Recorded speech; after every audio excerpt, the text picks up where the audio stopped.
Bismillahirrahmanirrahim. Dear students, Assalamu alaikum. This is our seventh lecture from chapter number 7. This lecture is about activation energy. Lecture is based on student learning outcome, which state that explain the concept of activation energy and its role in chemical reactions. Students आप इस lecture से ये learn करेंगे कि activation energy जो है वो क्या है और ये कैसे रिएक्शन की अकरेंस को डिटरमिन करती है। स्टूडेंट्स हम एक्टिवेशन एनर्जी को कोलियन थ्योरी के रेफरेंस से डिस्कस करेंगे। कोलियन थ्योरी के मुताबिक एक केमिकल रिएक्शन उस वक्त अकर करता है जब रिएक्टेंट मॉलिक्यूल्स एक दूसरे के साथ कोलाइड करते हैं। तो मिसाल के तौर पे ये एक केमिकल रिएक्शन है। This chemical reaction is between the reactant A B, these are two reactants AB and second reactant is CD. तो रिएक्शन उस सूरत में अकर करेगा अगर ये दोनों रिएक्टेंट एक दूसरे के साथ कोलाइड करते हैं। ये इनके दरमियान मॉलिक्यूल के दरमियान कोलियन है। तो अब यहाँ पे दो पॉसिबिलिटीज़ हैं, या तो इस कोलियन के नतीजे में रिएक्टेंट प्रोडक्ट में कन्वर्ट हो जाएंगे, या फिर सेकंड पॉसिबिलिटी ये है कि ये रिएक्टेंट सिंपली रिबाउंस हो जाएंगे without being converting into the products like this. यहाँ पे ये रिएक्टेंट प्रोडक्ट में चेंज हो रहे हैं। This is product AC and BT।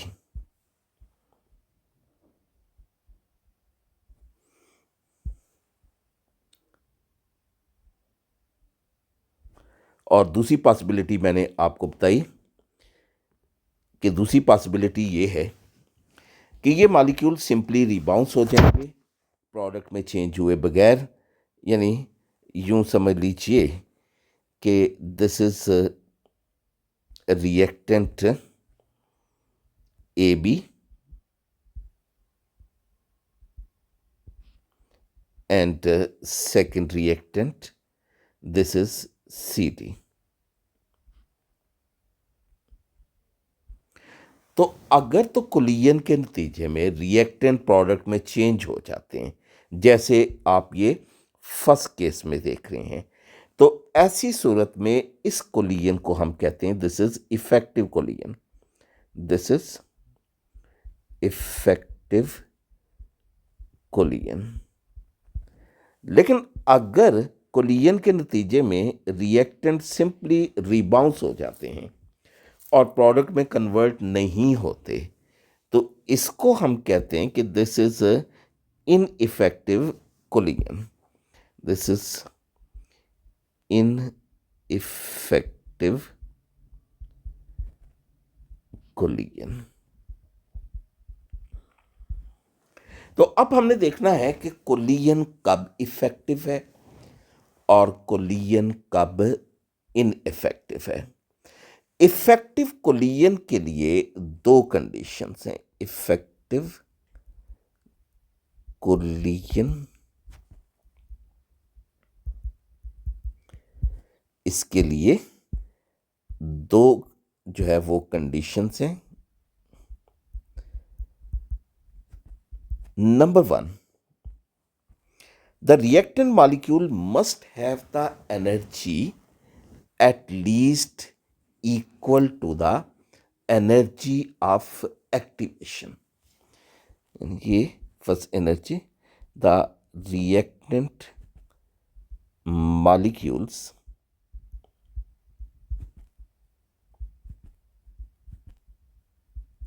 must have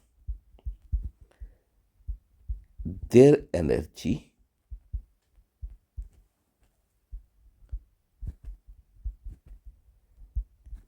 at least equal or greater than energy of activation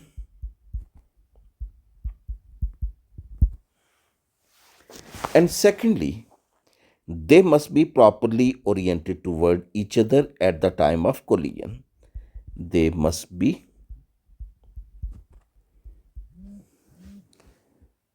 properly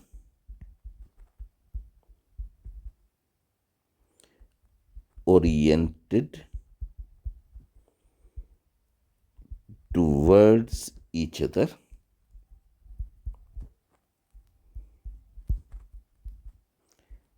at the time of collision. Students अब हम देखते हैं कि ये एनर्जी ऑफ एक्टिवेशन क्या है.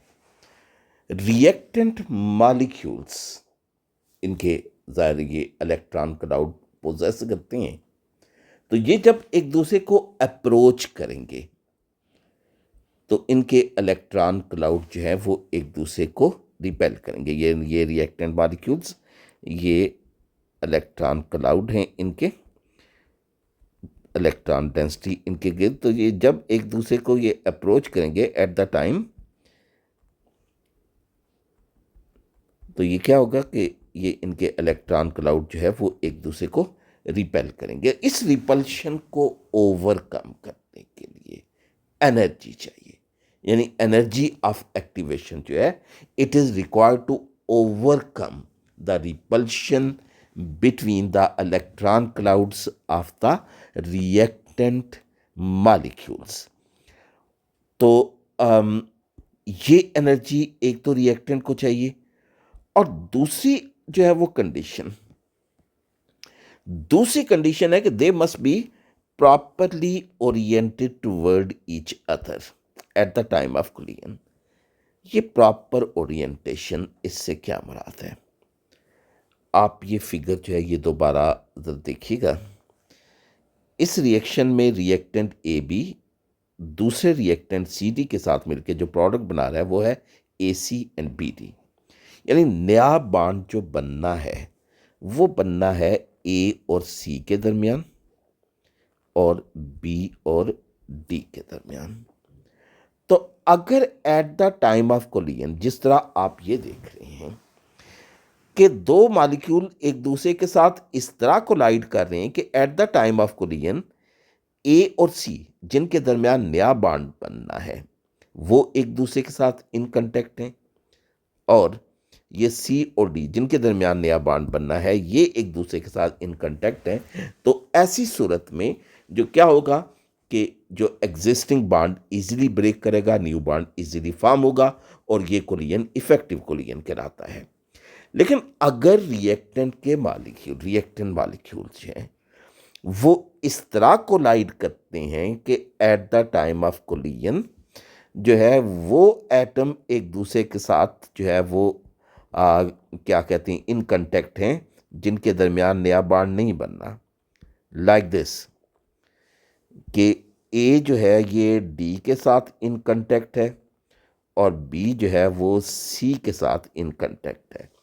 तो ऐसी सूरत में कोलिजन इफेक्टिव नहीं होगा, ये इफेक्टिवली कोलाइड नहीं करेंगे और प्रोडक्ट नहीं बनेगा. तो दो कंडीशन कि reactant molecule must have certain energy to overcome the repulsion between the reactant molecules.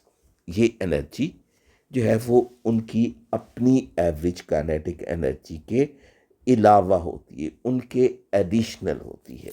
ये एनर्जी क्या कहलाती है? This is known as the energy of activation. और इसके साथ साथ जो दूसरी शर्त ये है कि at the time of collision molecule जो है वो एक दूसरे के साथ यूं इन कांटेक्ट होने चाहिए कि वो एटम रिएक्टेंट मॉलिक्यूल्स के एक दूसरे के साथ इन कांटेक्ट हों जिनके दरमियान नया बॉन्ड बनना है। अदरवाइज अगर वो इस तरह ओरिएंटेड नहीं है, प्रॉपरली ओरिएंटेड नहीं है, then collision will be ineffective. Molecule simply rebounce हो जाएंगे at the time of collision. तो इस तरह अब हम एनर्जी ऑफ एक्टिवेशन जो है ये कैसे डिफाइन कर सकते हैं।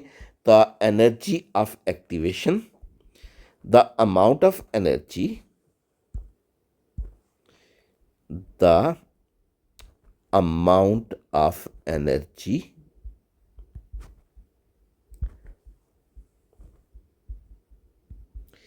in addition to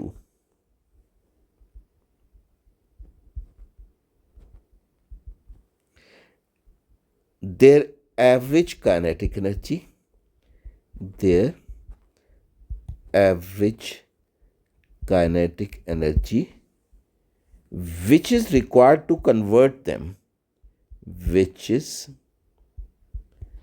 required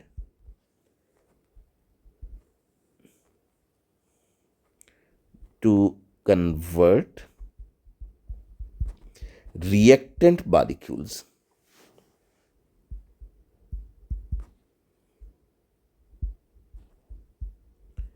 into the products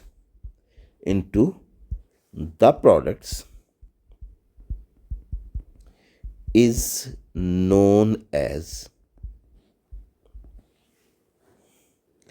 energy of activation या एक्टिवेशन एनर्जी, इसको ई से जाहिर करते हैं।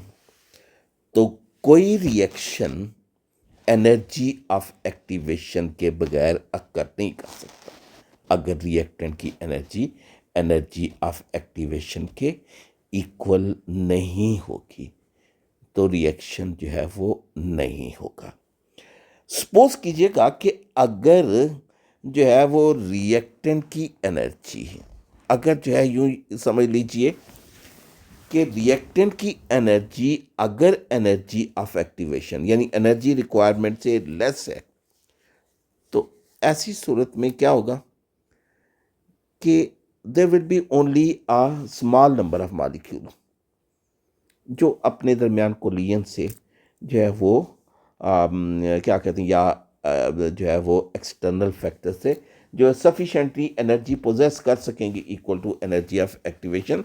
सो less number of there will be less number of molecule which possess the energy of activation to the product, यानी specially low temperature पर।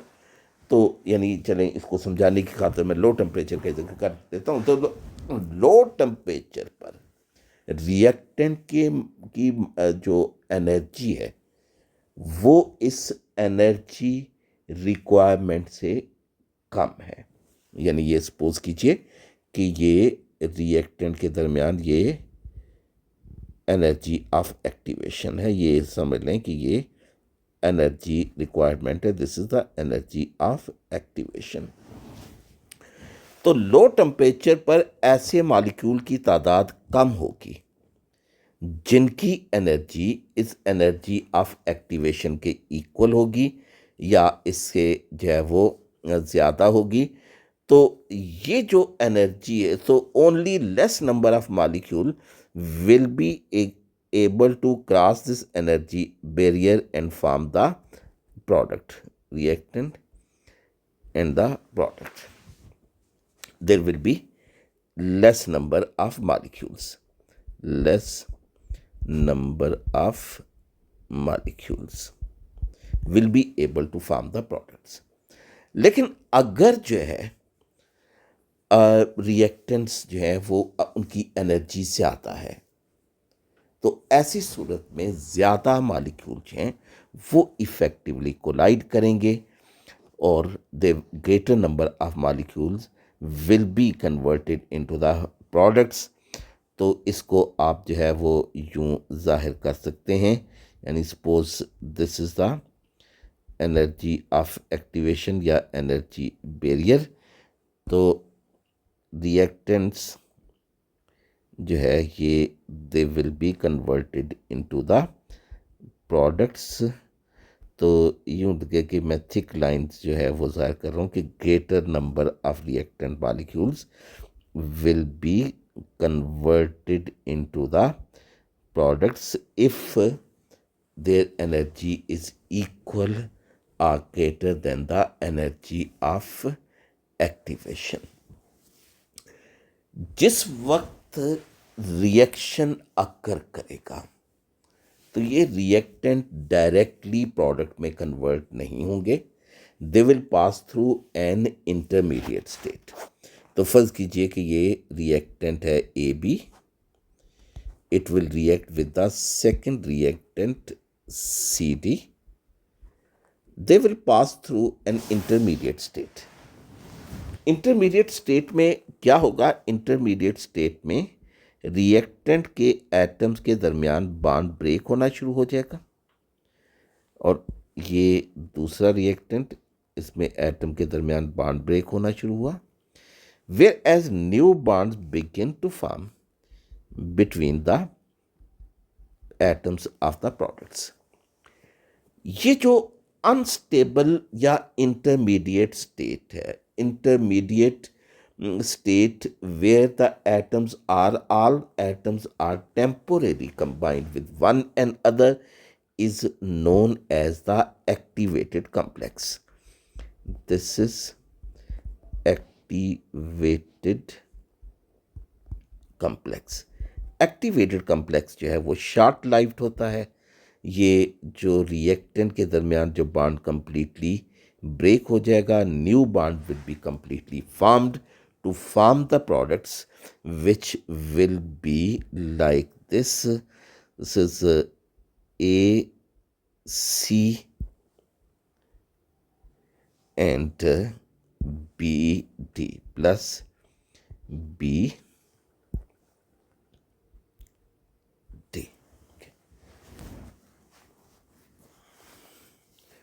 जिस वक्त रिएक्टेंट के मॉलिक्यूल्स एक दूसरे को अप्रोच करते हैं, ये स्लो हो जाते हैं। पहले इनकी एनर्जी क्या होती है? This is there energy is equal to the kinetic energy. ये सपोज कीजिएगा कि these are the molecules, they are A B and CD। They are moving with one another, they are effectively colliding। यानी अगर इनकी energy जो है वो energy of activation के इक्वल या ग्रेटर है, तो ऐसी सूरत में जब ये एक दूसरे को अप्रोच करेंगे तो ये स्लो हो जाएंगे। इनकी energy, kinetic energy, potential energy के इक्वल हो जाएगी। That potential energy is equal to the energy of activation. अगर ये एनर्जी लेवल है इन रिएक्टेंट का, they will first pass through an intermediate state which is known as the energy of, this is known as the transition state, या जिसको हमने अभी बोला कि activated complex. These reactant molecules they react to form activated complex. Activated complex जैसे आपको यूं बताया कि दिस इज ए और बी के दरमियान बॉन्ड जो है वो ब्रेक होना शुरू हो जाएगा, सी और डी के दरमियान जो है वो बॉन्ड ब्रेक होना शुरू हो जाएगा, जबकि ए और सी के दरमियान बॉन्ड बनना शुरू हो जाएगा, बी और डी के दरमियान बॉन्ड ब्रेक होना शुरू हो जाएगा। This is the activated complex. Activated complex बनाने के लिए जो एनर्जी चाहिए वो एनर्जी ऑफ एक्टिवेशन के इक्वल होती है। This is the energy of activation. तो यूं भी आप डिफाइन कर सकते हैं, the amount of energy which is required to form the activated complex is known as the energy of activation. ये एक्टिवेटेड कम्प्लेक्स जो है, मैंने जैसे अभी आपको बताया कि इट इज़ शॉर्ट लाइव्ड और then it will be converted into the products. इस केस में आप देखिएगा ये फिगर, इस फिगर में ये रिएक्टेंट्स और ये प्रोडक्ट्स ये इसकी फॉर्मेशन भी हम जो है इसको यूं शो करेंगे, product is AC and BT।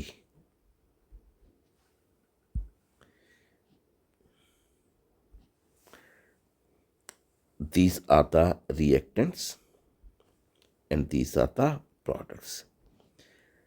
Reactant और प्रोडक्ट्स के दरमियान ये जो एनर्जी डिफरेंस है, this is known as the enthalpy change. This is enthalpy change, या आप इसको इस तरह डेल्टा एच से आप जाहिर करेंगे। This is the amount of energy which is released. Reactant की एनर्जी आप देख रहे हैं ज़्यादा है, प्रोडक्ट की एनर्जी कम है। तो this is the energy release when reactants are converted into products. और ये रिएक्शन क्या है, ये जो है वो क्या है reaction, this is exothermic reaction. तो इस तरह ये जो डायग्राम जो है, जो ड्रा की है पोटेंशियल एनर्जी डायग्राम, ये एंथैल्पी चेंज को समझने में भी हेल्प करती है कि जो रिएक्टेंट्स और प्रोडक्ट के दरमियान एनर्जी डिफरेंस जो है, this is the enthalpy change. अगर रिएक्टेंट का एनर्जी लेवल ज़्यादा है as compare to the product, तो ऐसी सूरत में जब रिएक्टेंट प्रोडक्ट में कन्वर्ट होंगे, एनर्जी रिलीज होगी, रिएक्शन विल बी एक्सोथर्मिक। अब ये सेकंड पोटेंशियल एनर्जी डायग्राम आपके सामने जो है वो ड्रा कर रहा हूँ। ये अब क्या शो करती है कि रिएक्टेंट का एनर्जी लेवल जो है वो कम है और प्रोडक्ट का एनर्जी लेवल जो है ये ज़्यादा है। तो ऐसा रिएक्शन जो है वो क्या होगा, this will be you can say it will B endothermic. This is the reactant, this is the reactant AB and CD. These are the reactants. They will pass through an intermediate state, form the activated complex,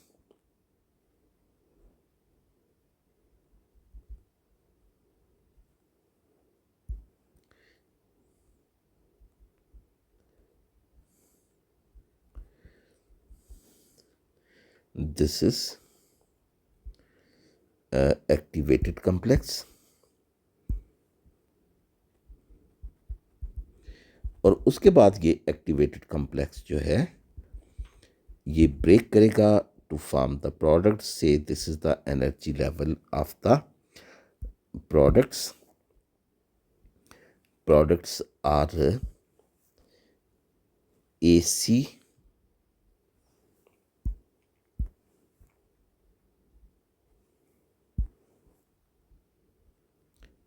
plus BT। तो यहाँ पे आप ये देखिएगा कि energy of activation is the energy difference between the reactant and activated complex. This is the energy of activation.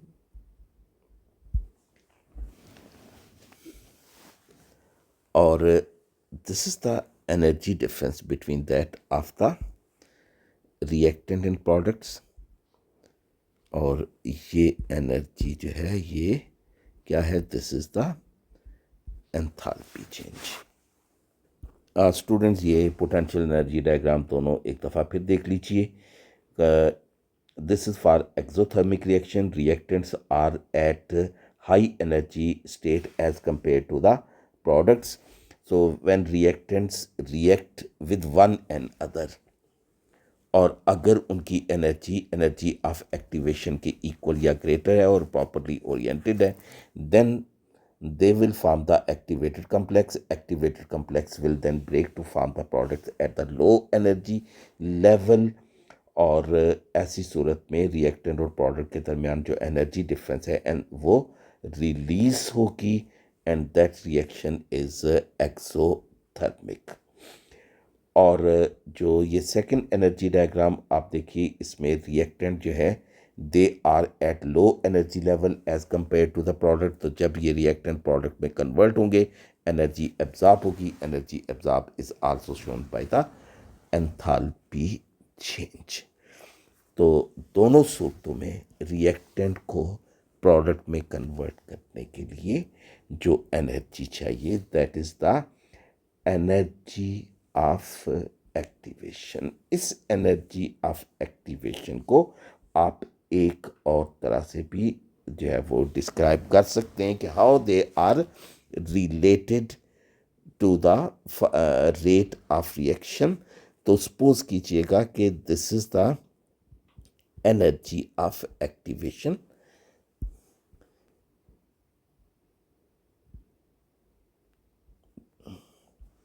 and these are the reactants।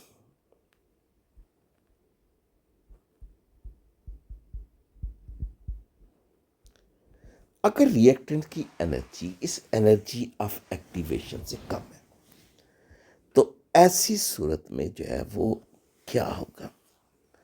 ऐसी सूरत में जो है वो लेस नंबर ऑफ मॉलिक्यूल्स इस एनर्जी बैरियर को क्रॉस करके product बनाएंगे। यानी ये एनर्जी ऑफ एक्टिवेशन रिएक्टेंट और प्रोडक्ट के दरमियान एनर्जी बैरियर है। तो अगर जो है वो ऐसे मॉलिक्यूल की तादाद कम है जिनकी एनर्जी ऑफ एक्टिवेशन के इक्वल है, then less number of molecule will be able to cross this energy level and will form the products. लेकिन अगर ऐसे मॉलिक्यूल की तादाद ज़्यादा है जिनकी एनर्जी ऑफ एक्टिवेशन के इक्वल या उससे ज़्यादा है, then greater number of molecule will able to cross this energy barrier and will be able to form the product। तो इस तरह अगर रिएक्टेंट्स जो हैं ये हाई एनर्जी स्टेट पोजेस करते हैं, अगर उनकी एनर्जी ज़्यादा है, तो ऐसी सूरत में ऐसे मॉलिक्यूल की तादाद ज़्यादा होगी जिनकी एनर्जी ऑफ एक्टिवेशन के इक्वल होगी। Greater number of reactant molecule will B converting into products. लेकिन अगर रिएक्टेंट मॉलिक्यूल की एनर्जी कम है, तो ऐसी सूरत में लेस नंबर ऑफ मॉलिक्यूल ऐसे होंगे जिनकी एनर्जी ऑफ एक्टिवेशन के इक्वल होगी, या यूं कह लीजिए कि less number of molecules of reactant will be converted into the products. तो इस तरह जो है वो अगर रिएक्टेंट मॉलिक्यूल की ज़्यादा तादाद प्रोडक्ट में कन्वर्ट होती है, तो ऐसी सूरत में रेट ऑफ रिएक्शन ज़्यादा होगा। अगर रिएक्टेंट मॉलिक्यूल की कम तादाद प्रोडक्ट में कन्वर्ट होती है, तो रेट ऑफ रिएक्शन जो है वो कम होगा। So in this way in energy of activation is another factor which determine the rate of reaction। Allah Hafiz students।